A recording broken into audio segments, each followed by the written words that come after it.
Le stoïcisme, une philosophie antique née au cœur animé d'Athènes, continue de résonner chez les individus en quête de sens et de résilience dans un monde turbulent.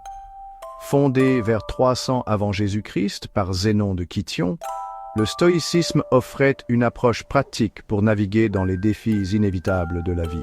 Cette philosophie, enseignée en plein air au portique peint, Stoa Poikile, mettait l'accent sur la vertu avant tout.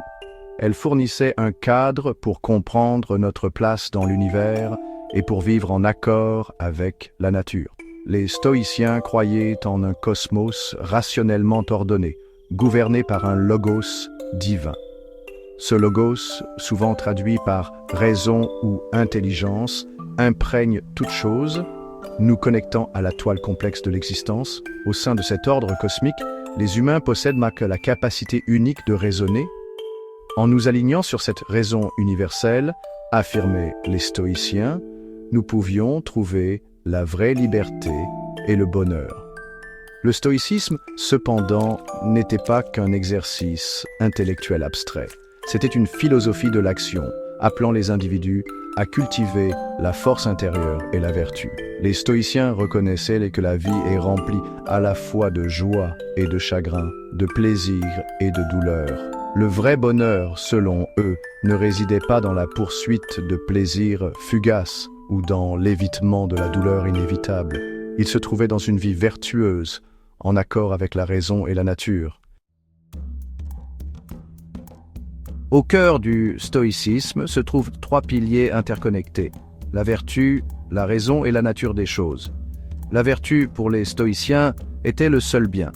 Elle englobait la sagesse, la justice, le courage et la tempérance.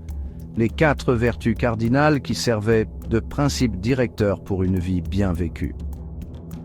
Ces vertus n'étaient pas de simples idéaux abstraits. Elles devaient être pratiquées quotidiennement, affinées par une autoréflexion et une action constante. La raison, le deuxième pilier, était l'outil par lequel nous pouvions comprendre la nature des choses. Les stoïciens croyaient que l'univers fonctionne selon des principes rationnels. En utilisant notre raison, nous pouvions acquérir une compréhension plus claire de ces principes et de notre place dans l'ordre cosmique. Cette compréhension était essentielle pour mener une vie vertueuse. Enfin, les stoïciens insistaient sur l'importance de vivre en accord avec la nature. Cela ne signifiait pas rejeter la civilisation et se retirer dans la nature sauvage. Cela signifiait plutôt reconnaître notre interconnexion avec toute chose et vivre en harmonie avec l'ordre naturel. Cela impliquait d'accepter ce que nous ne pouvions pas contrôler, de nous concentrer sur ce qui était en notre pouvoir et d'agir avec sagesse et vertu en toutes circonstances.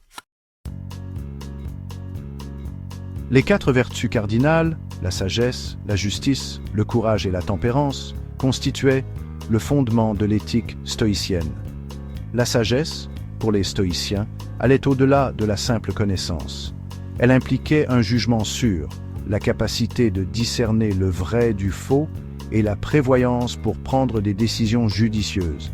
La justice englobait l'équité, l'honnêteté et le fait de traiter les autres avec respect et dignité, même face à l'adversité. Le courage, au sens stoïcien, ne se limitait pas à la bravoure physique.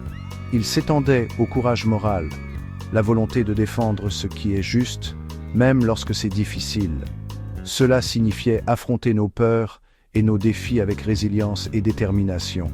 La tempérance, la vertu finale, impliquait la modération et la maîtrise de soi. Elle signifiait trouver l'équilibre en toutes choses, éviter les excès et vivre d'une manière qui favorise la paix intérieure et l'harmonie. Section 4. Stoïciens remarquables à travers le temps. De la Grèce antique aux dirigeants modernes. L'influence durable du stoïcisme peut être retracée à travers la vie et les écrits de personnalités marquantes de l'histoire. Sénèque, homme d'État et philosophe romain, a articulé avec éloquence les principes stoïciens dans ses lettres et essais. Il a souligné l'importance de la vertu, de la raison et de vivre en accord avec la nature. Marc Aurèle, empereur romain, a fourni des réflexions profondes sur la philosophie stoïcienne dans ses méditations personnelles. Épictète, ancien esclave devenu un philosophe stoïcien renommé, a enseigné que la vraie liberté vient du fait d'accepter ce que nous ne pouvons pas contrôler et de nous concentrer sur ce qui est en notre pouvoir, nos pensées, nos émotions et nos actions.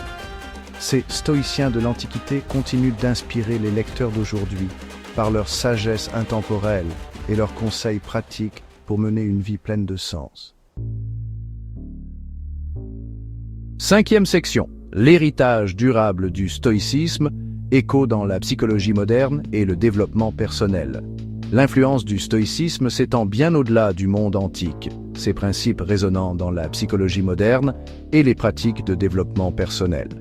La thérapie cognitivo-comportementale, TCC, une forme de thérapie largement utilisée, s'inspire fortement des idées stoïciennes. La TCC se concentre sur l'identification et la modification des schémas de pensées et de comportements négatifs, s'alignant sur l'accent mis par les stoïciens sur le contrôle de nos perceptions et de nos réactions aux événements extérieurs. Viktor Frankl, psychiatre autrichien et survivant de l'Holocauste, a développé la logothérapie, une forme de psychothérapie qui met l'accent sur la recherche de sens dans la souffrance. L'œuvre de Frankl, profondément imprégnée de stoïcisme, souligne la capacité humaine de résilience et de croissance, même face à une adversité inimaginable. Les principes stoïciens continuent d'offrir de précieuses pistes pour gérer le stress, faire face à l'adversité et vivre une vie plus épanouissante. Section 6. Appliquer le stoïcisme aujourd'hui. Trouver la paix et un but dans un monde chaotique. Dans le monde trépidant et souvent chaotique d'aujourd'hui, le stoïcisme fournit un cadre intemporel pour naviguer dans les complexités de la vie. En adoptant les vertus stoïciennes de sagesse, de justice, de courage et de tempérance, nous pouvons cultiver la force intérieure et la résilience. En nous concentrant sur ce qui est sous notre contrôle, nos pensées, nos émotions et nos actions, nous pouvons trouver une plus grande paix et un but. Le stoïcisme nous rappelle que le vrai bonheur ne se trouve pas dans les circonstances extérieures, mais dans une vie vertueuse. Il nous apprend à accepter les choses que nous ne pouvons pas changer, à nous concentrer sur ce qui est vraiment important et à vivre chaque jour avec un but et une intention. Dans un monde souvent motivé par la validation externe et les plaisirs fugaces, le stoïcisme offre un chemin vers la paix intérieure, l'épanouissement et une vie pleine de sens.